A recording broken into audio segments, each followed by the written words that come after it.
भैया प्रणाम करतानी। आप सभी के शिवरात्रि के बहुत बहुत बधाई देतानी।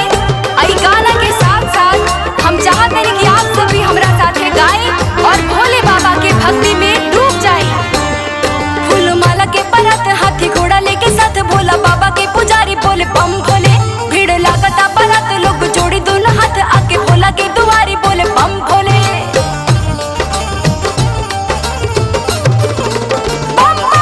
फूल माला के परत हाथ घोड़ा लेके साथ भोला बाबा के पुजारी बोले बम भोले। भीड़ लागता परत लोग जोड़ी दोनों हाथ आके बाबा के दुआरी बोले बम भोले। जे सबके सहारा का नाम भोलेनाथ हा। तकला बाबा के पूजन देखा आज शिवरात हा। हो कला भोला के पूजन देखा आज शिवरात हा।